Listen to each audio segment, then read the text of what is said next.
শরীয়তপুরের জাজিরায় মুরগিকে কেন্দ্র করে নজরুল মাতব্বর হত্যা মামলায় জড়িতদের গ্রেফতার এবং ফাঁসির দাবিতে মানববন্ধন করেছেন নিহত নজরুল মাতব্বরের পরিবার সহ এলাকাবাসী। বিস্তারিত দেখুন শরীয়তপুর জেলা প্রতিনিধি জুয়েল মিয়ার পাঠানো প্রতিবেদনে। রবিবার বিকাল 4:30টার সময় নিহতের বাড়ির সামনে আড়াচণ্ডী মোড়ে মানববন্ধন এবং বিক্ষোভ মিছিল করেন। এ সময় বিক্ষোভকারীরা নজরুল মাতব্বর হত্যার সাথে জড়িত ব্যক্তিদের গ্রেফতার এবং ফাঁসির দাবিতে বিক্ষোভ করেন। মানববন্ধনে নজরুলের বাবা লতিফ মাতব্বর বলেন, পুলিশ এখনো পর্যন্ত আসামি গ্রেফতার না করে খুনিদের টাকার বিনিময়ে সুযোগ করে দেওয়ার অভিযোগ তোলেন। হত্যা করার পর এখনো এলাকায় ঘুরে বেড়াচ্ছেন তারা। হত্যাকাণ্ডের 10 দিন হলেও পুলিশ কাউকে গ্রেফতার করতে পারেনি। দ্রুত সময়ের মধ্যে আসামিদের গ্রেফতার করতে হবে বলে জানান।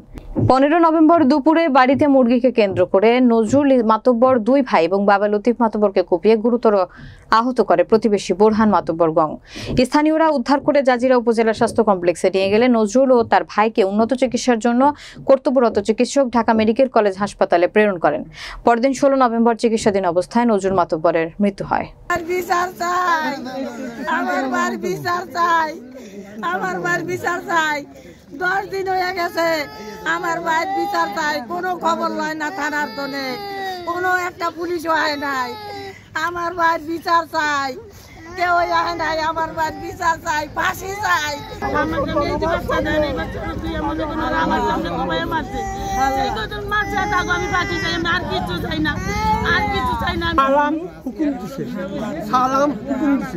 বোরহান হলো প্রথম করতে দিছে, এরপর রাজন আমার কোনে দিছে, এরপর আরেক ছেলের একজন ধরে বসে, আরেকজনের যারা খুন করছে তাদের আমরা ফাঁসি চাই।